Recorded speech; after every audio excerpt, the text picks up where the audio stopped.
Sure. Yeah, got here last night and had a really good practice today over at the stadium, and everybody here has been great. Gary and the staff have been excellent. Everything was really well done. We got here and just got off the field a little while ago. Meetings and looking forward to a great week here. All right. Thanks, Coach. We'll go right into questions. We'll take our first question from Nathan Baird from Cleveland.com. Go ahead, Nathan. Hey Ryan, I know that you wanted to be playing on Conference Championship weekend as Georgia was, but getting that week and focusing on Georgia that week, any ways that you think that you're seeing that pay dividends in the weeks since then, the practices you've had, either tactically or just in terms of attitude, focus, that sort of thing? Well, I think the whole month has been a really good month for us as a team. Really have got a lot of good work done. I think it started off, and we always do this when we're preparing for a bowl game. We kind of break it up into fundamentals, game plan, and then the game week as we're here in Atlanta now. But I think that there's been a focus on really high levels of execution. I think that there's been a focus on just overall physicality at practice. And, I think as we finished our work in Columbus, you could see there was just an energy as we headed off, down here to Atlanta, and then that continued today. So, we'll see as we get towards Saturday, but I can say that, our guys have been working hard, the staff's been working hard. There's a level of urgency that we know we have to play our best football here in this game. And so we're going to continue to prepare as hard as we possibly can, on the field, off the field, and make sure we have a great week here in Atlanta. All right, we'll take our next question from Bill Rabinowitz. Go ahead, Bill. Yeah, right. Just kind of building up a couple of things there. Georgia is obviously a very physical team. I hope you can hear me okay. I'm in a car. I'm sorry. Georgia is a very physical team. How important is it for you to match their physicality? And as you said, I don't know that Ohio State's played an entire 60 minutes of top of their game football. Do you agree with that? And how important is it that happen? Well, the good news is we have great experience being in this style of a game. This is our third time playing in the CFP in the last 4 years. So, but we have some really good examples to draw upon of what is going to transpire in this game. So we've been talking to our guys about how, first off, just how much excitement there's going to be at the stadium, the atmosphere, the electricity, and how when you're in games like this, every yard is a fight. Every first down, every point is going to be that way. So we've been preparing that way. We've been practicing that way, and we'll continue to do that throughout the week because we know what a challenge we have here. But when you get into the CFP, certainly there's just a certain level that we have to make sure we're preparing for. And I think our guys have been doing that, and they're working hard, and the leadership's going to have to play really well in this game. Our older guys, our veteran guys are going to have to lead the way because we know in big games like this, veterans have to play veterans. So certainly have a great challenge and a great opponent in Georgia. We know that. They have a lot of great weapons. Certainly they play a high level of football. They're defending national champs and certainly undefeated this year. So we know what we're up against, and we're continuing to prepare for that, and certainly looking forward to this week as we head to Saturday. All right, we'll take our next question from Tony Gertman. Go ahead, Tony. Ryan, this is going to be one of those games where Georgia has guys that we recruited. You guys have players that Georgia's recruited. What's it like as a head coach when somebody on the other side of the field that you recruited is having a game against you? Well, it's a small world. Football is a small world. Now even more than ever, you end up recruiting guys, and then you end up, having played against them, or even have them come back in the transfer portal. There's just there's only so many players out there, and there's only so many people typically that fit your profile too, and so we run in small circles. And well, we know a lot of the people who play at Georgia. We know their families, but that's similar to a lot of the teams we play. And now with travel and the way that recruiting goes, you're in touch with a lot of people. You recruit a lot of people, and they've done an excellent job of recruiting. And they have a lot of really good football players on that side of the ball, or in all three phases. At Georgia, and Kirby's done a good job of recruiting. So we know those guys. We know how talented they are, and obviously how well they're coached. So we know the challenge ahead of us. But to your question, we're kind of used to playing against guys that we know about and that we've recruited against. All right, we'll go next to Chip Towers from the AJC. Yeah, Ryan, I just, if you would go over the logistics just a little bit of you guys deciding to get in on Christmas night. Did you guys Christmas together, for lack of a better word, and then just wondering what your practice regimen is like? Are you guys still hitting and stuff, or is this install? What's the week ahead look like from a preparation standpoint with all this bowl stuff going on in between? Sure.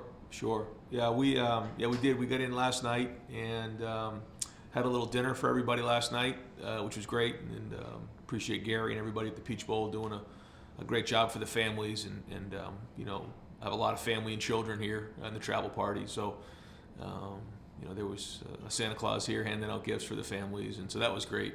It was a quick flight down. So, for those who were on the charter, there's a good portion of our team that wasn't on the charter. They were flying in from different parts of the country as we gave them a couple days off before we headed to the bowl site. So got here, and then it's going to be a typical week. Went over there and practiced today, and then we'll keep our routine. We're going to try to do the best we can to make the hotel here our Woody Hayes Athletic Center, and make Mercedes-Benz our Woody Hayes practice facility. And I think that's part of the process of being at the bowl site. So try to keep things as normal as possible. Thank you. You got it. All right, we'll go next to Spencer Holbrook. Go ahead, Spencer. Ryan, when you guys get to the bowl side and you start these practices, how much different are they than the days before Christmas? Is it just like a normal week, and how hard is it to keep a normal week when you've got all of the bowl activities that come with being in Atlanta for a week? That surround everything that goes on with the semifinal. Well, I think that's why you have to keep as many things routine as possible, because it is a little bit different. There are some things that are not normal, like you said. So how many things can we possibly just keep the routine so that when guys are here at the hotel or over at the stadium, they can kind of visualize where things are and keep the routine, so they don't have to really process too much there, and they can focus on getting on the field and doing a great job in their preparation and practicing. But the Peach Bowl and everybody at Chick-fil-A Peach Bowl does a great job of setting up these events and organizing things so that the guys have things to do. But I think our guys are going to do a good job of staying focused on what really is important here, and that's playing the game at 8 o'clock on Saturday. All right, we'll go next to Joey Kaufman. Ryan, sorry there's a bit of crowd noise here. Just had a question about the uniforms you guys are wearing, the playoff threads with the thicker gray stripes on the sleeves. You guys have worn them in all the playoff games since you've been the coach. What do you like about that look? That's kind of been your predominant playoff look. Yeah, we try to honor the traditions and try to do the best we can in that area and make sure that we're doing a great job. And that's been something that we've done here in the past, and our guys like it. We've got good feedback on that, so we decided to do that again this year. All right, we'll go next to Charles Odom. Go ahead, Charles. There are a lot of brackets on the skill positions on Georgia's depth chart, and I'm wondering, as you prepare for Georgia, how does that affect the difficulty when they're rotating so many running backs, receivers, tight ends, etc.? Yeah, well, they've done a great job recruiting and have depth at so many positions, and so I know one of their something they take a lot of pride in is playing a lot of depth.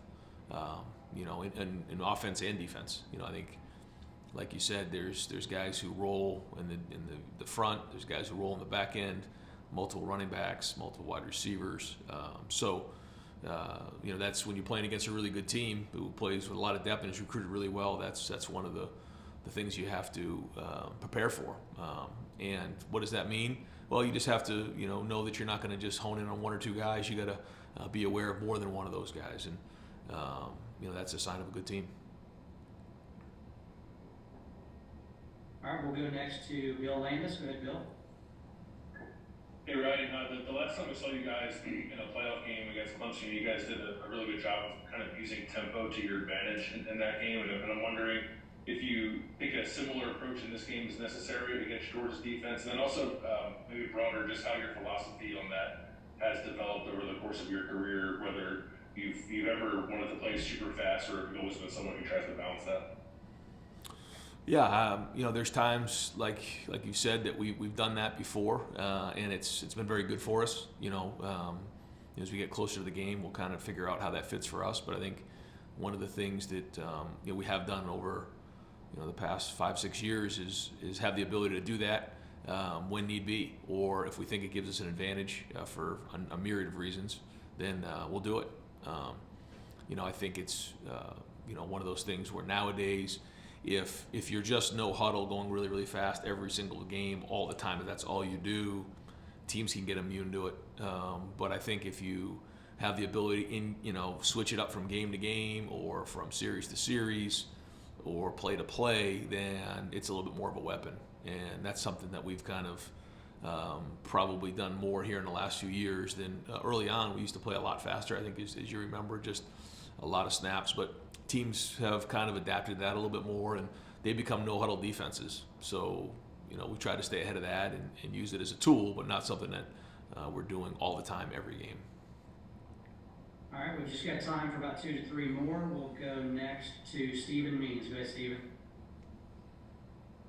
Well, Ryan, again on the recruiting trail, I know you guys kind of recruit all over the place, but when you and Mark are, kind of strategizing different areas you want to go into, is there an idea of maybe a number or what would make a trying to attack this third area, what would make that worth it in the long run?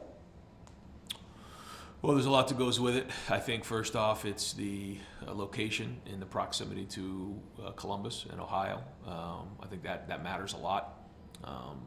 Certainly the number one focus is the state of Ohio for a lot of reasons. But once you get outside of that, then certainly there's a kind of a 4 to 5 to 6 hour radius that is something that we take a look at. But then from there, for instance, like in the state of Georgia, just a tremendous amount of talent, really well coached players, great programs. They play football year round, and so they're graduating high school, in a position to really compete for spots coming out of high school into college. And so being down here is great this week. We certainly have recruited this area very hard and know how competitive it is here, but they have great players and great coaches. So this is certainly an area that we focus heavy into, in the recruiting cycle. It's less than 10 hours of a drive, and obviously an easy flight, from Atlanta to Columbus. So it's easy for folks to get, to and from Atlanta to Columbus, and certainly the amount of players here speaks for itself. All right, we'll go next to Dan Hope. Hey Ryan, this is second game in a row that you guys are going up against a team that's really good at running the ball. So when you look back at what happened against Michigan, what are the things you look at that you guys have to do better to be able to stop the run without giving up too much in a pass game?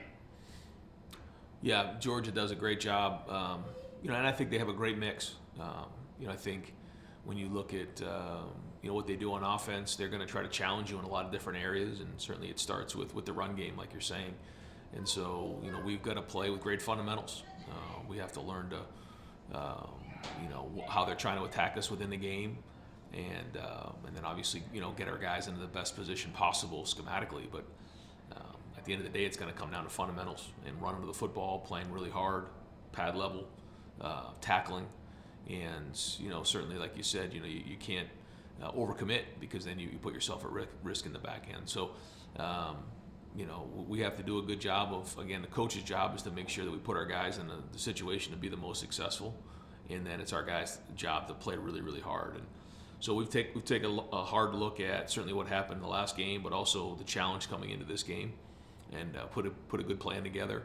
Need to continue to have a really good week of practice, and then we let the guys go play. And in this environment, they got to go play fast. And having a couple extra weeks of preparation has helped their guys for sure. All right, we'll go next to Jordan Hill. Go ahead, Jordan. Ryan, you were asked about physicality earlier. What stands out to you when it comes to Georgia's defensive line, and specifically with their physicality? I think when you look at their defensive line, first off, you see some really good players with really good size, but you also see multiple people that can play. You see really 2, sometimes 3 deep, at each of the positions inside, but. I think they do a great job with their hands. I think they do a good job with their pad level, and they try to just eat up as many gaps as possible and try to create a mess inside, and they do a good job of that. So, and they've done that against a lot of great teams and a lot of great offenses. So we know that we got to play our best game up front. We know what the challenge is, and certainly some great players over there. So, but that's what working towards this all year is all about. You have to be playing your best football right here in the CFP, and certainly we're going to get challenged here on Saturday. All right, we'll take our last question from Patrick Murphy.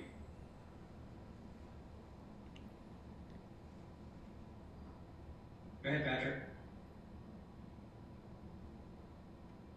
All right, instead of Patrick, let's go to Andy Backstrom. Go ahead, Andy. Hey Ryan, players told us in mid-December there was a lot of good practicing.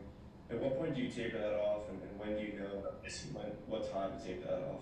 Yeah, we did a lot of that during the fundamental phase, kind of that first phase, and then we mixed in that during the second phase, and then as we head into this week, we'll still have some good on good like we always do, but this is a typical game week practice for us. So there'll be scout work, there'll still be good on good, and I think mixing that in, keeps our guys, keeps their edge, and so we'll mix that in this week, but as we head into the game week, this will be more of a typical week where leading up to this, we did a lot more good on good.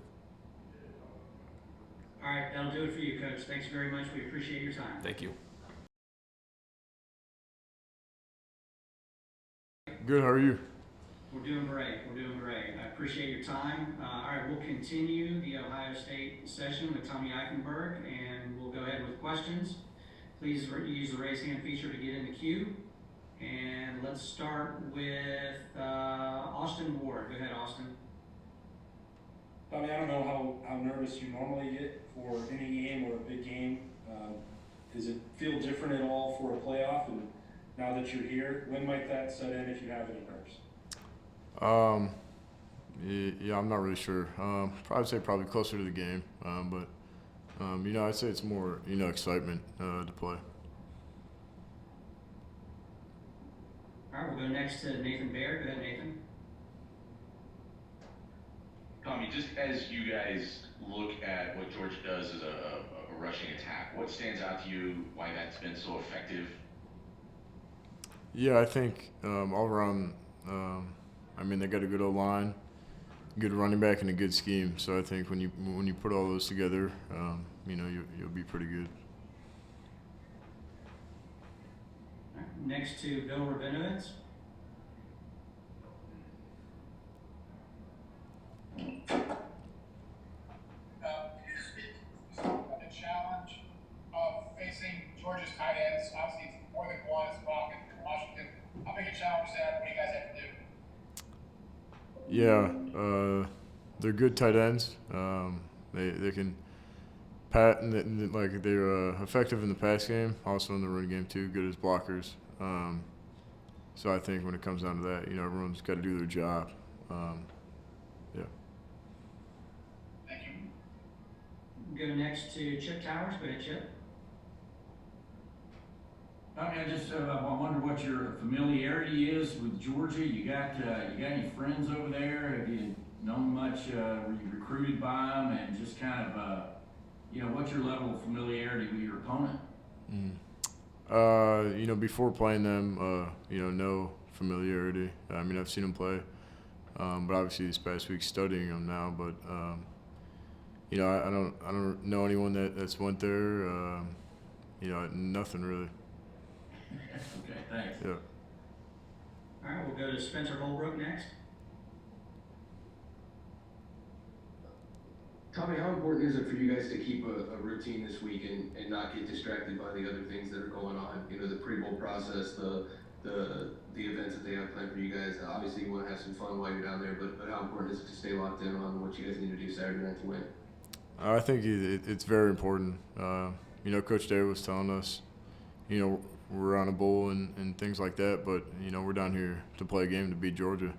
And I think, we got to do all these events and stuff, but it's, we got one goal, and it's to beat Georgia. All right, back to Charles Odom.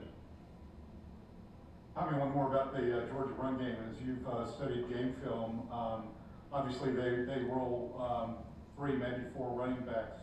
Do you see anything distinguishable in terms of their style, or do they seem to be the same kind of physical and speed and same kind of mix of talents?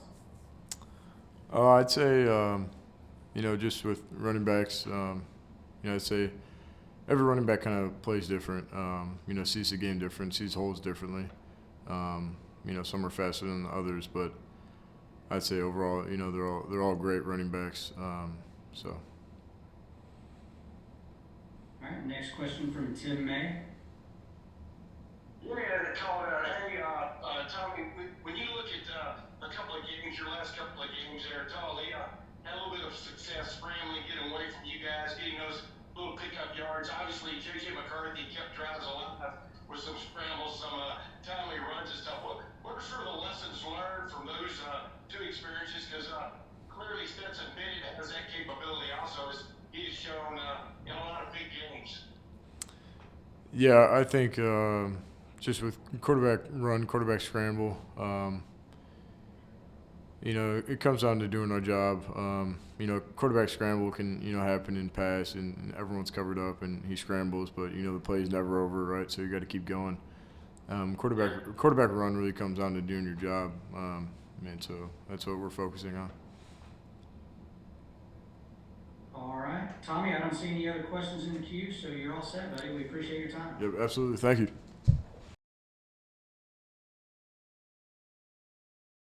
I said, can you hear me now? Yeah. Okay. I said the Michigan game was exactly a month ago. Does it seem like a month? Does it seem like a year, a day? I mean, what's that been like? And how gratified are you that you have a second chance as a team? I mean, we're all the focus is on Georgia right now. There's, that one stings, yes, but right now we're focused on winning this game right now, and we're not worried about that. Thank you. All right, we'll go next to Cameron T. Hey, Cade, I asked Steele this a couple days, maybe last week. You guys, both you and him, had a lot of success switching positions. Ohio State has done it before. You've done it. Ships goes back and forth. Xavier plays receiver and running back sometimes. What is it at Ohio State that makes you guys as a program so successful? And is there something to a specific player being good at being able to change positions and be successful at it so quickly?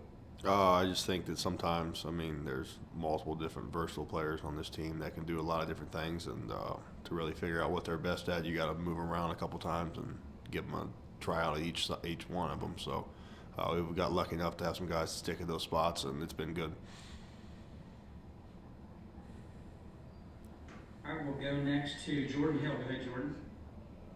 Yeah, just wanted to ask about what has stood out to you about Georgia's defensive line, just knowing you guys are going to be going up against them Saturday.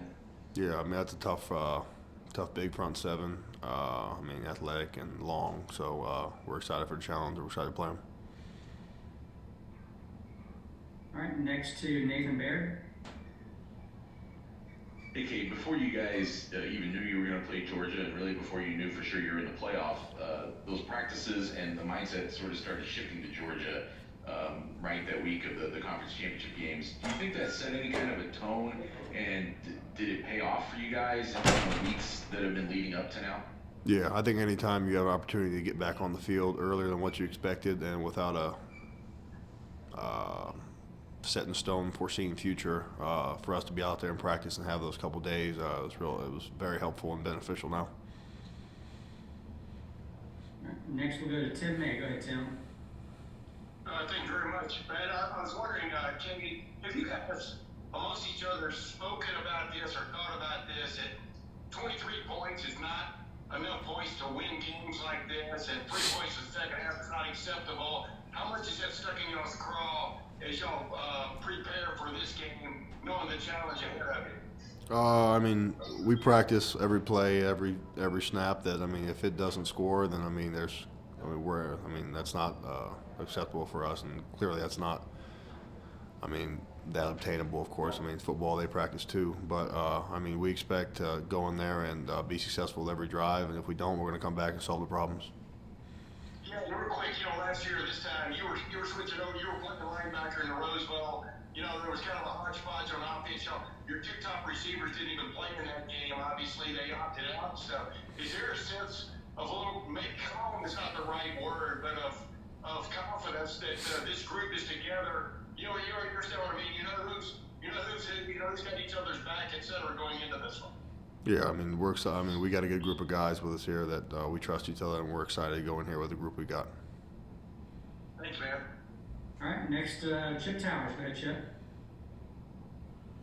Yeah, Kate, thanks for doing this. I just wondered, in the tight end fraternity, do you keep up much with the other tight ends? Obviously, Georgia has a couple of pretty good ones, and Brock Bowers and Darnell Washington. And the position itself seems to have had a resurgence in football overall. Certainly as is Georgia, but seems like it has in other places too. Can you speak to that? Yeah, I mean, it's just a very key piece to a good offense. If you got a guy, I mean, it's a both. I mean, your offensive lineman and your receiver. So if you got a guy that's good enough to do both, you can really add elements to your offense that you wouldn't if you had a guy that couldn't do that. So I think just overall having the people, having a tight end position really come back to life, it has to do with that, and people realizing that you can do a lot with that position. All right, we'll go next to Tony Girdman.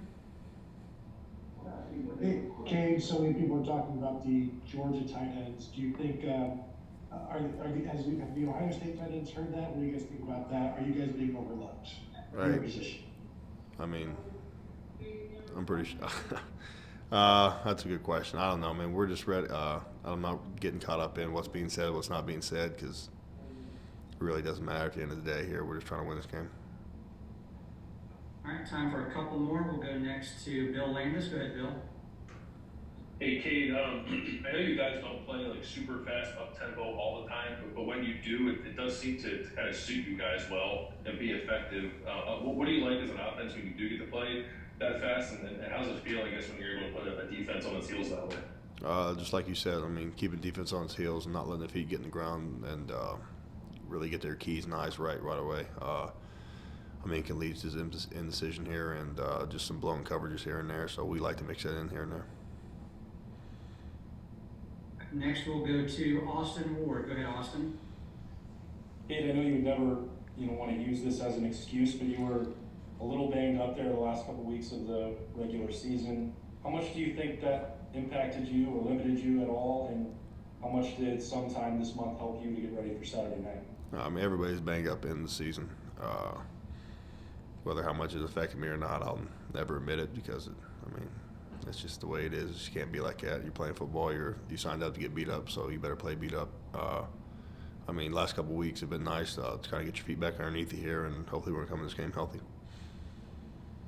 All right, we'll take our last question from Andy Backstrom. Go ahead, Andy. Yeah, obviously it's extremely tough to run the ball against this Georgia team, but how much is offensive balance being stressed right now, especially given the way that second half went against Michigan?